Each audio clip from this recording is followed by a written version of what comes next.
नमस्कार, जय हिंद। आप सभी का फिर एक बार बहुत बहुत स्वागत है हमारे इस गणित बैच में, जिसमें मैं आपको सिखाता हूं इंजीनियरिंग मैथमेटिक्स गेट के लिए। अगर आप गेट की प्रिपरेशन कर रहे हैं तो आपको पता है कि इंजीनियरिंग मैथमेटिक्स के 15 मार्क्स कितने इंपॉर्टेंट हैं। उन 15 मार्क्स को हम कवर करने जा रहे हैं इस सीरीज़ के ज़रिए। बने रहिए हमारे साथ। आइए आज के इस टॉपिक में आगे बढ़ते हैं।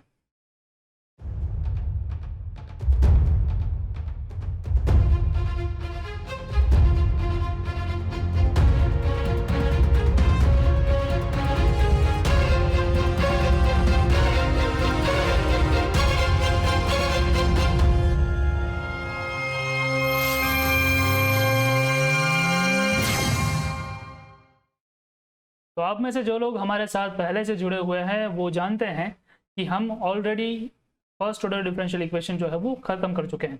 ठीक है, उसके सारे टॉपिक्स कवर कर लिए हमने, उसमें बहुत सारे एग्जांपल्स भी हमने आपको बताए हैं। आज से हम हायर ऑर्डर डिफरेंशियल इक्वेशन जो है उसको समझेंगे और आज जानेंगे कि हायर ऑर्डर डिफरेंशियल इक्वेशन किसको कहते हैं, उसके टाइप्स होते हैं तो कौन कौन से होते हैं। उसमें भी जानेंगे कि कांस्टेंट कोएफिशिएंट वाला हायर ऑर्डर डिफरेंशियल इक्वेशन क्या होता है, उसको सॉल्व किस तरह से किया जाता है, उसमें भी कुछ टाइप्स हैं वो भी देखेंगे और कॉन्सेप्ट समझेंगे कॉम्प्लीमेंट्री फंक्शन का। अब आप समझ सकते हो कि इन सारी चीज़ों को एक ही लेक्चर में कवर करना थोड़ा सा मुश्किल है, इसलिए लेक्चर को 2 पार्ट में डिवाइड करने जा रहा हूं मैं। ये इस लेक्चर का पहला पार्ट है, दूसरा पार्ट इसके बाद आएगा, तो आप मेरे साथ बने रहिए। आइए दोस्तों समझते हैं सबसे पहले कि आप हायर ऑर्डर डिफरेंशियल इक्वेशन किसको बोलेंगे।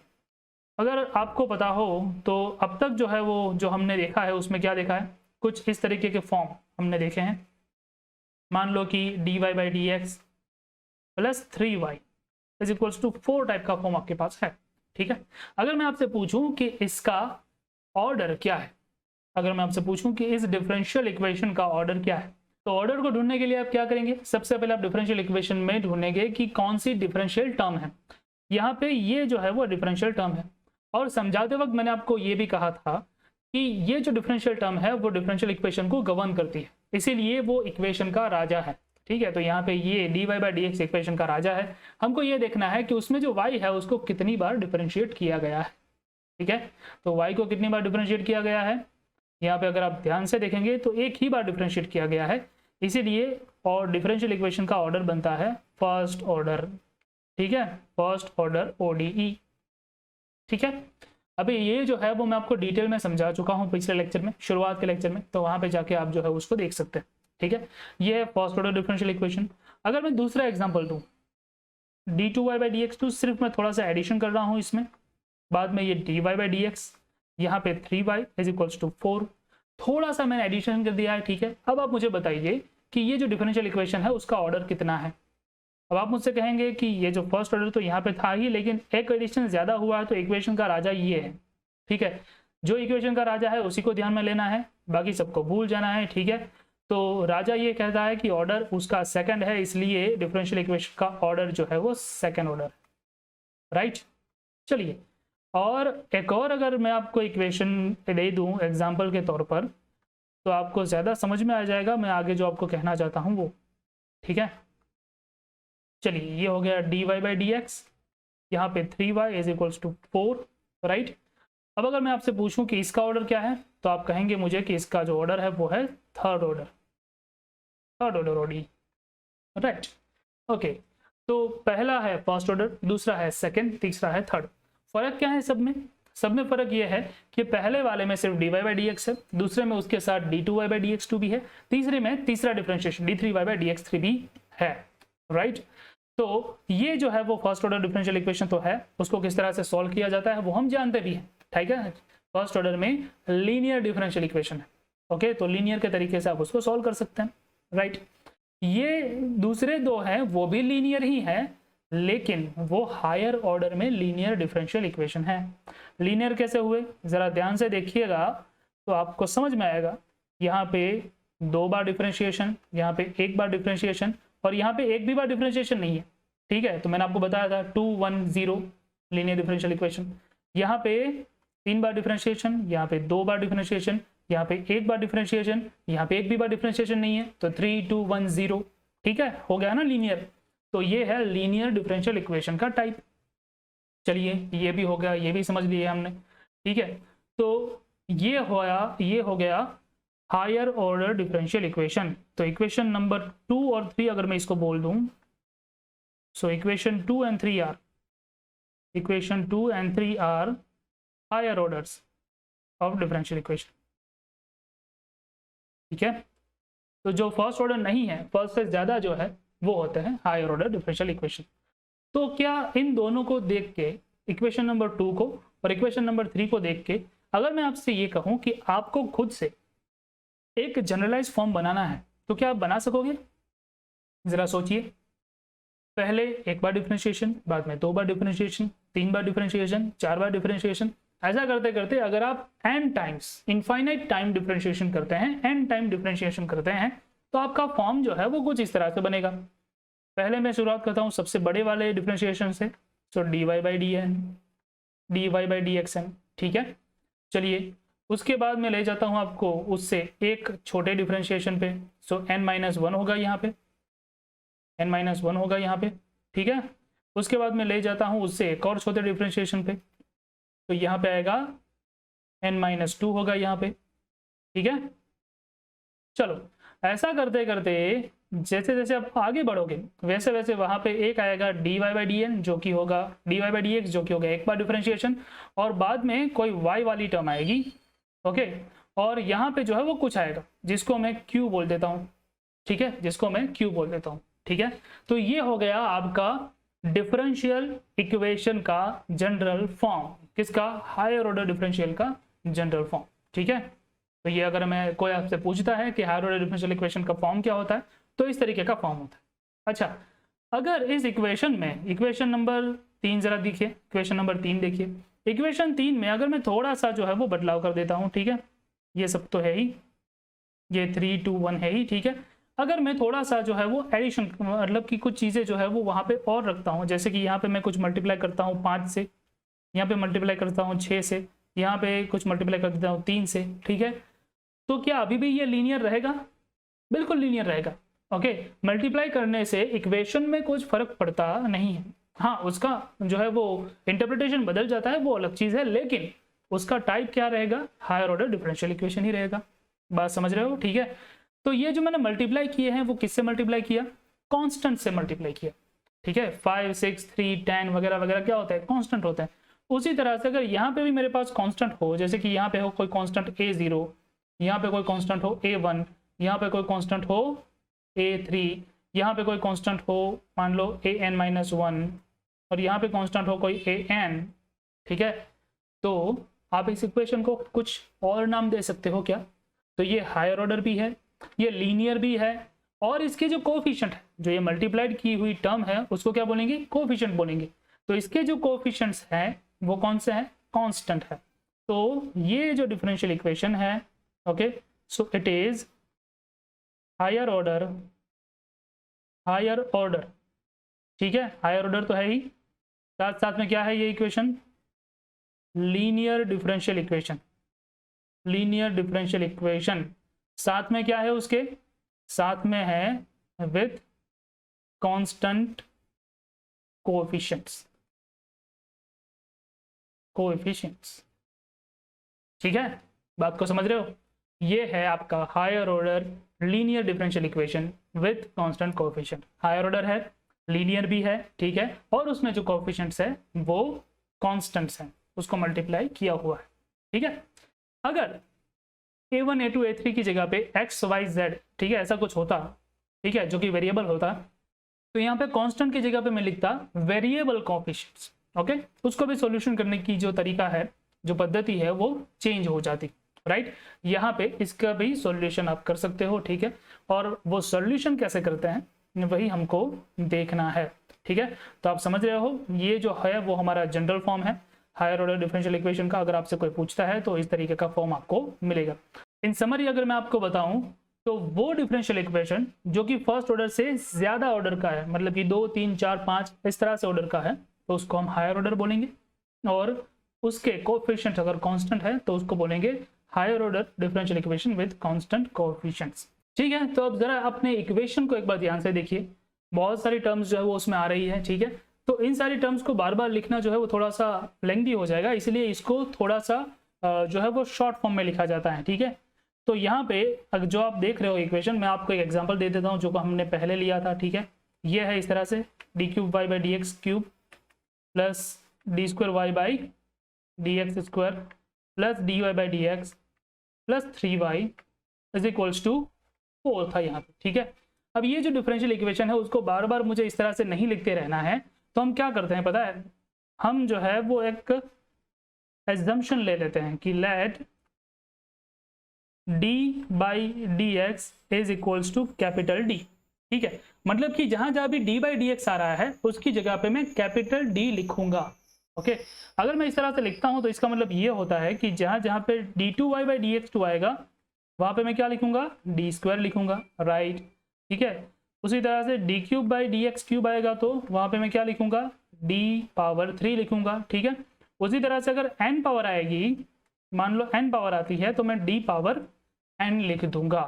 ठीक है, तो इसका जो है वो फायदा ये है कि आपका जो इक्वेशन है, सो दैट ये जो इक्वेशन आपका है इक्वेशन नंबर 4 अगर मान लो कह लूँ मैं, तो ये जो इक्वेशन 4 है वो बन जाएगा कुछ इस तरह से, जरा देखिए डी क्यूब, ठीक है, d cube by d x cube जो है वो बन जाएगा डी क्यूब, वाई तो था ही वाई, प्लस नेक्स्ट बन जाएगा डी स्क्वायर वाई, नेक्स्ट बन जाएगा डी वाई, और नेक्स्ट 3y तो था ही, इज इक्वल्स टू 4। अब ये इक्वेशन दिखने में थोड़ा सा अच्छा लग रहा है। ठीक है, ज़्यादा मुश्किल वाला नहीं लग रहा है। ठीक है, तो इस इक्वेशन को अभी इस तरह से भी लिख सकते हो आप, D cube plus d square plus D plus 3, सब में से y को कॉमन निकल लिया तो y जो है वो कॉमन आ गया, यहाँ पे आ गया 4। ओके, इस तरह से भी डिफरेंशियल इक्वेशन को लिखा जा सकता है, इस तरह से भी डिफरेंशियल इक्वेशन को लिखा जा सकता है। ठीक है, तो अगर इस तरह से आप इसको लिख सकते हो तो आप डिफरेंशियल इक्वेशन को, ये जो टर्म है अंदर वाली टर्म है वो कौन सी टर्म है जरा देखो ध्यान से, ये ऐसी टर्म है जो सिर्फ और सिर्फ कैपिटल डी के ऊपर आधारित है। ओके, यहाँ पे है डी का 1 पावर, यहाँ पे डी की 2 पावर, यहाँ पे 3 पावर। ठीक है, अगर डी की वैल्यू चेंज होती है तो इक्वेशन पे बदलेगा, बात को समझ रहे हो ना, इसीलिए ये डी पे आधारित है, इसलिए आप कह सकते हो कि अंदर वाला है फंक्शन ऑफ डी। ओके, अंदर वाला है फंक्शन ऑफ डी, बाकी का सब कुछ एज इट इज। तो ये आपका इक्वेशन ऐसे भी लिखा जा सकता है, इक्वेशन को ऐसे भी लिखा जा सकता है। ठीक है, तो इसका मतलब ये हुआ कि यहाँ पे ये जो इक्वेशन है पूरा, ठीक है, उसको भी मैं ऐसे लिख सकता हूँ, so that f of, okay, दूसरा तरीका लिखने का क्या है, f of d y is equals to q, हो सकता है ना। ठीक है, तो यहाँ पे ये जो एफ ऑफ डी है वो क्या होगा, इस केस में ये जो एफ ऑफ डी है वो कुछ इस तरह से होगा आपका, पहले a0 d पावर n आएगा। ठीक है, ये a0 और यहाँ पे d पावर n, बाद में a1 d पावर n-1 आएगा, a1 d पावर n-1 आएगा, और उसी तरह से जैसे जैसे आगे बढ़ते जाएंगे वैसे वैसे आएगा an-1 d, और आखिर में आएगा an, और इस तरह से आपका जो है वो एफ ऑफ डी कंप्लीट होगा। राइट, तो ये एक और तरीका है अपने डिफरेंशियल इक्वेशन को लिखने का, और अब के बाद मैं आपको इस तरीके से ही डिफरेंशियल इक्वेशन को लिखता हुआ दिखूंगा। ठीक है, तो आपको यहाँ पे कंफ्यूजन नहीं होना चाहिए। राइट, क्लियर है आपको, ये हमने किया क्या है, सिर्फ और सिर्फ जो भी जहाँ भी डी बाई डी एक्स है उसकी जगह पे कैपिटल डी लिखा है, और वो लिखने पे आपको क्या मिलेगा, इस तरीके से फॉर्म में उसको कन्वर्ट कर सकते हो आप, वाई को कॉमन निकाल सकते हो, अंदर ब्रैकेट में जो बचता है वो फंक्शन है डी का, इसीलिए आप उसको एफ ऑफ डी लिख सकते हो। आई बात समझ में? ओके, अगर इतना आप समझ चुके हो तो आपको अब हम समझाते हैं कि टाइप्स क्या होते हैं हायर ऑर्डर डिफरेंशियल इक्वेशन के। ओके, हर एक चीज़ों के टाइप्स होते हैं, यहाँ पे हायर ऑर्डर है, और आपको पता है कि हायर ऑर्डर डिफरेंशियल का जनरल फॉर्म इस तरह से होता है, f of d y is equals to q, ये है जनरल फॉर्म। ठीक है, ओके, तो यहाँ पे 2 टाइप्स के बारे में बात करेंगे। पहला जो टाइप है उसमें इस तरीके का केस हो सकता है अगर Q 0 है तो, ठीक है, और दूसरा जो टाइप है उसमें है अगर Q नॉट इक्वल्स टू 0 है तो। ठीक है, अगर Q 0 होता है आपका, अगर Q की वैल्यू 0 होती है तो आपका डिफरेंशियल इक्वेशन बनेगा f of d y is equals to 0 type, और इसको हम बोलेंगे होमोजीनियस हायर ऑर्डर ओडी। ठीक है, higher order ODE, homogeneous higher order ODE जी। ठीक है, और अगर Q नॉट इक्वल्स टू 0 होता है तो ये इक्वेशन वैसा ही रहेगा, f of d y is equals to q, तो ये होगा obviously non homogeneous, non homogeneous higher order, ठीक है, ओडी। समझ रहे हो? अब मैं आपको क्यों बता रहा हूँ ये, क्योंकि इन दोनों को सॉल्व करने का तरीका है, ठीक है, और एक को समझ लोगे तो दूसरा जो है वो उसमें थोड़ा सा एडिशन है और वो आपको समझ में आ जाएगा। इन दोनों के अगर मैं आपको एग्जांपल दूं तो अभी अभी हमने देखा एक एग्जांपल, ये पे है, ये है d cube y by d x cube plus d square y by d x square plus d y by d x plus y is equal to 0 है, तो ये हो गया पहले केस वाला फॉर्म, ठीक है। और अगर यहाँ पे दूं तो इस तरह से बनेगा, ठीक है, d square y by d x square plus d y by d x plus y is equals to 4 है मान लो, ठीक है, इज इक्वल्स टू 4 है मान लो, ठीक है। मैं यहाँ पे आपको नीचे लिख के दे देता हूँ, तो ये हो जाएगा दूसरे टाइप का, ठीक है। तो पहले टाइप में Q जो है वो नहीं होता है, Q 0 होता है। दूसरे टाइप में क्या होता है, Q की वैल्यू एग्जिस्ट करती है, Q कुछ भी हो सकता है, ठीक है, यहाँ पे Q कुछ भी हो सकता है, Q can be either constant function of x also, ठीक है। तो ये चीज़ आपको ध्यान में रखनी है। तो ये थे दो टाइप्स, होमोजीनियस टाइप और non homogeneous type differential equation है आपके पास। तो अब हमको क्या करना है, हमको चाहिए solution of higher order differential equation. उसमें हम देखेंगे सबसे पहले होमोजीनियस वाले को, ठीक है, लेकिन मैं आपको एक जनरल सॉल्यूशन दे देता हूं। अगर आपके पास हायर ऑर्डर डिफरेंशियल इक्वेशन है, okay, if it is f of d of y is equals to q type which is a general type of higher order differential equation, ठीक है, तो उसका जो जनरल सॉल्यूशन है, उसका जो जनरल सॉल्यूशन है वो आप कुछ इस तरह से दे सकते हो, y is equals to complementary function, complementary function जिसको हम CF बोलते हैं, plus plus particular integral, particular integral, ठीक है, जिसको हम PI बोलते हैं, ओके। तो आपका जो जनरल सॉल्यूशन है वो इस तरह से ही होगा, ठीक है। हम इसको हमेशा इस तरह से लिखते हैं, y is equals to CF plus PI, y is equals to CF plus PI, okay, complementary function plus particular integral. जी हाँ, मुझे पता है कि अब आप मुझसे पूछेंगे कि ये CF और PI क्या बला है, उसको कैसे फाइंड करते हैं वगैरह वगैरह, ठीक है। चलिए मैं आपको बता देता हूँ कि CF और PI जो है वो किस तरह से उसको ढूंढते हैं, ठीक है। दोनों का नहीं बताऊंगा क्योंकि वैसे भी वीडियो लंबा हो जाएगा, ठीक है।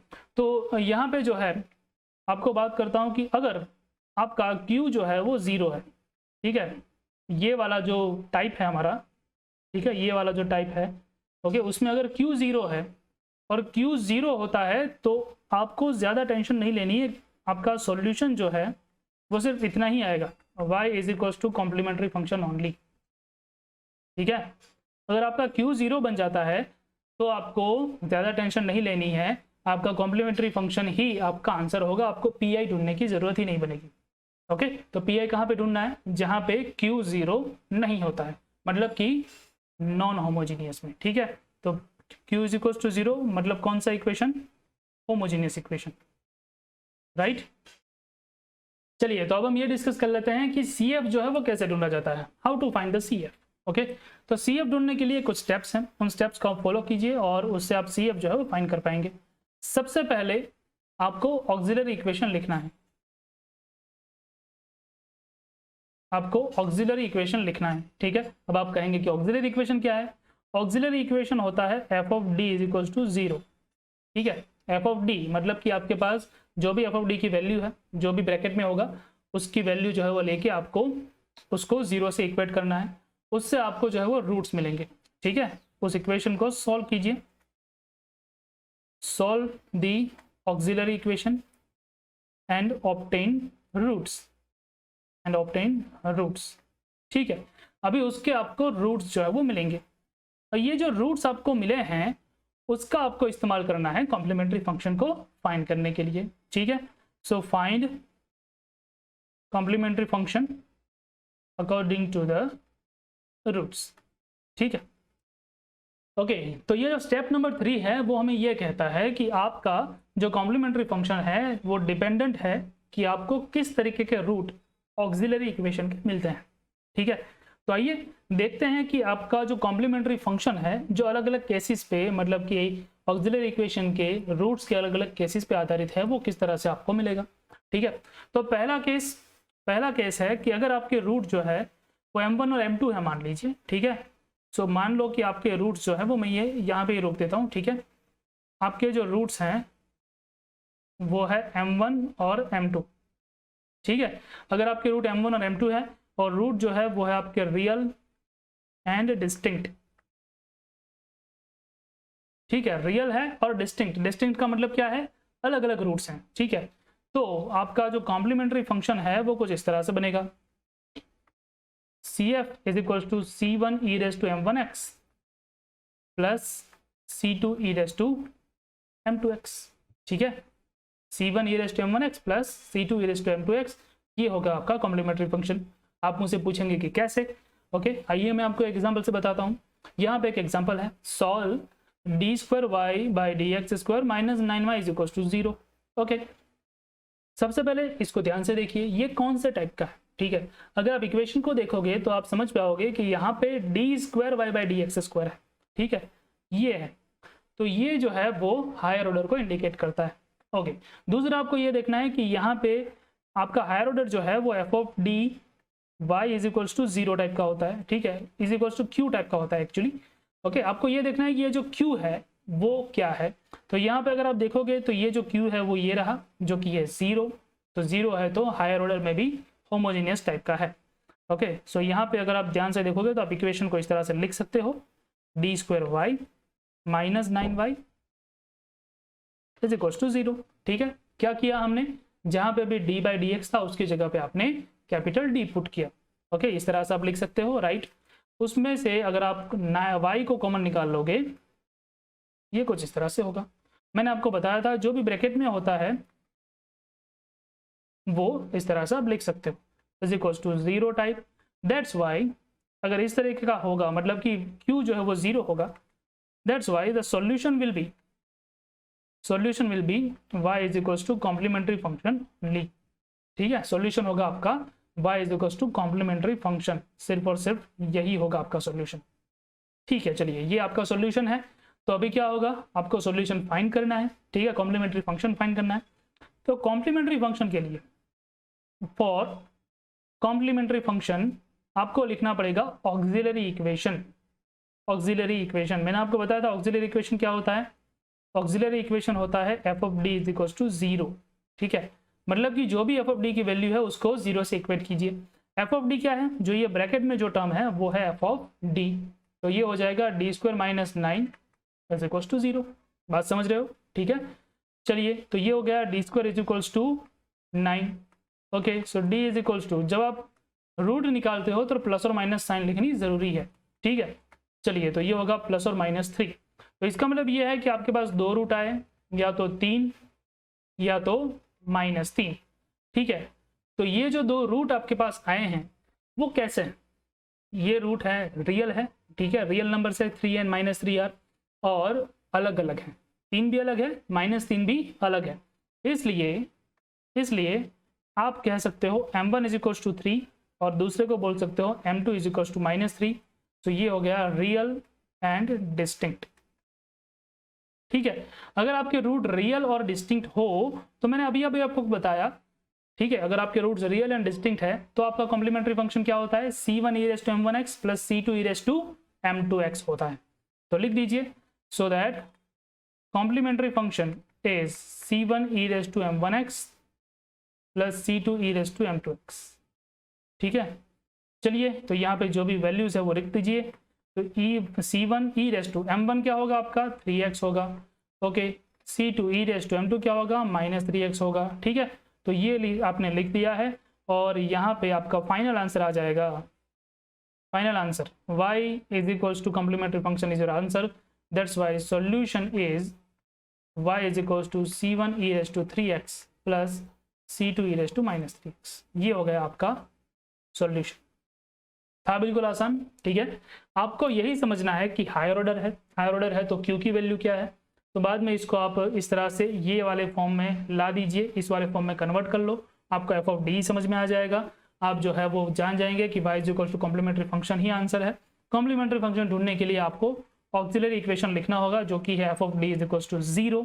वो करने पर आपको रूट्स मिल जाएंगे, ये मिल गए आपको रूट्स। ये जो आपको रूट्स मिल गए हैं वो है रियल एंड डिस्टिंक्ट वाले।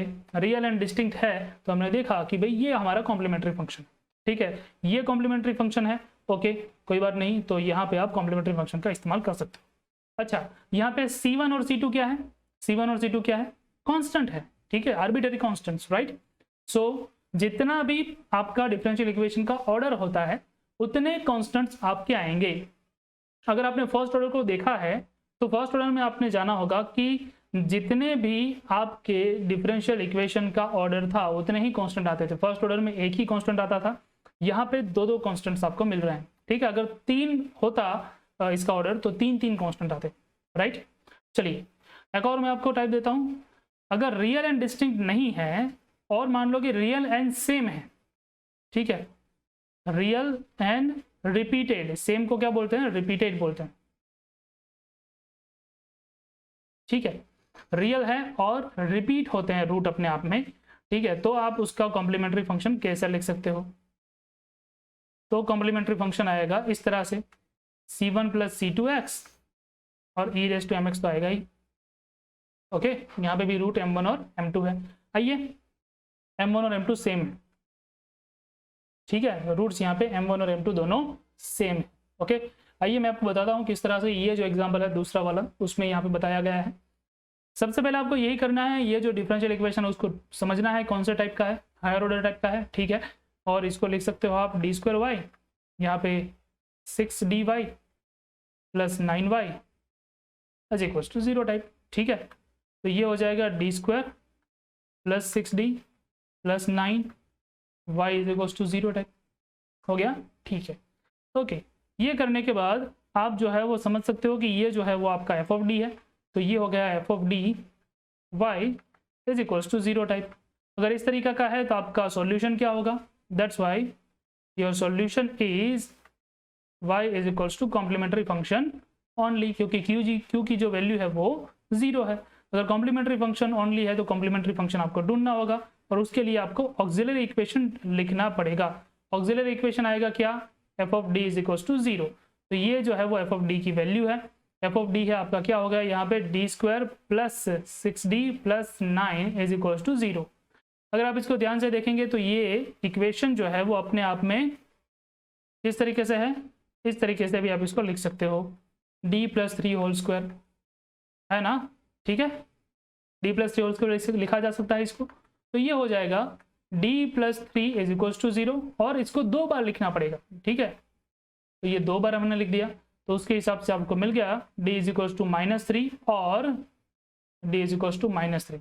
तो 2 रूट तो मिले हैं लेकिन दोनों रूट सेम मिले हैं, ठीक है, दोनों रूट आपको क्या मिले, एग्जैक्टली सेम मिले, 2 रूट सेम मिले हैं, इसलिए ये हो गया आपका रियल तो रूट है एंड रिपीटेड रूट्स, ठीक है, रियल एंड रिपीटेड रूट्स हैं। तो अगर रियल एंड रिपीटेड रूट हो तो आपका कॉम्प्लीमेंट्री फंक्शन क्या बनता है दोस्तों, c1 plus c2x, c1 plus c2x e raise to mx, ठीक है। तो c1 plus c2x e raise to m तो सेम ही आएगा -3x, ये हो गया आपका कॉम्प्लीमेंट्री फंक्शन और यही है आपका फाइनल आंसर, ठीक है। इस तरह से आप लिख सकते हो, सिंपल है दोस्तों, मुश्किल था क्या कुछ, तो ये था तरीका, ओके। चलिए तो आगे आपको सवाल आएगा कि क्या हो अगर मेरे पास रियल और डिस्टिंक्ट रूट हो लेकिन वो 3 डिस्टिंक्ट रूट हो, तो ठीक है। So real and distinct 3 roots, ठीक है, m1 m2 एंड m3। अगर 3 रूट है तो आपको क्या करना होगा, तो आपको सिंपल इस तरह से लिख देना है CF is equals to C1 e raise to m1x, okay, पहला रूट, C2 e raise to m2x दूसरा रूट, और यहाँ पे C3 e raise to m3x तीसरा रूट। करना कुछ नहीं है, वही करना है जो लिस्टिंग में किया था। बात समझ रहे हो? ठीक है, ओके। अगर आप ये कहेंगे कि भाई रियल एंड रिपीटेड हैं, रियल एंड रिपीटेड हैं, और वो भी 3 रूट हैं, m1 है, m2 है, m3 है, ठीक है, तीनों के तीनों सेम है, तो क्या करोगे? तो भी करना यही है जो आपने अभी भी किया, ठीक है। ऊपर वाले में क्या है, ये है ना, ठीक है, तो ये देखिए, पहले लिखना है C1, बाद में C2x, बाद में जो C3 लिखोगे उसके x का स्क्वायर, एक पावर x की बढ़ा दो, और यहाँ पे e रेज टू mx आएगा, ओके। ये होता है लिखने का तरीका, राइट। तो अब ये जो है वो अलग अलग केसेस मैंने आपको दिए, अलग अलग केसेस में आप कर सकते हो। 3 रूट कब मिलते हैं आपको? जब आपका डिफरेंशियल इक्वेशन तीसरे ऑर्डर का, थर्ड ऑर्डर का होता है तब, ठीक है। जितने ऑर्डर उतने रूट और उतने ही आपके यहाँ पे कॉन्स्टेंट्स आने चाहिए, ठीक है दोस्तों। मीनवाइल हमने जो अब तक स्टडी किया है उसमें हमने क्या देखा? हमने ये देखा है कि आपके पास अगर कोई भी इक्वेशन है इस तरह से है मान लो, तो उसको आपको पहले कन्वर्ट करना है आपके f of d y is equal to 0 वाले फॉर्म में, स्टैंडर्ड फॉर्म में। उसके बाद आपको पता चलेगा कि आपका सोल्यूशन क्या है। अगर होमोजीनियस है तो सिर्फ और सिर्फ कॉम्प्लीमेंट्री फंक्शन है, उसको ढूंढने के लिए आपको ऑक्सिलरी इक्वेशन ढूंढना होगा, और ऑक्सिलरी इक्वेशन ढूंढने के बाद आपको रूट्स मिलेंगे। रूट्स मिल जाए तो उसके बाद ये देखना है कि रूट्स कौन से हैं, रियल है, डिस्टिंक्ट है, और उसके बाद आपको यहाँ पे ये जो सोल्यूशन है वो इस तरह से मिलेगा, जैसा कि मैंने आपको यहाँ पे दिखाया था, ठीक है। ये मैंने आपको स्टेप्स दिखाए थे, उसी स्टेप्स का आपको इस्तेमाल करना है, ठीक है दोस्तों। ये था आज का लेक्चर।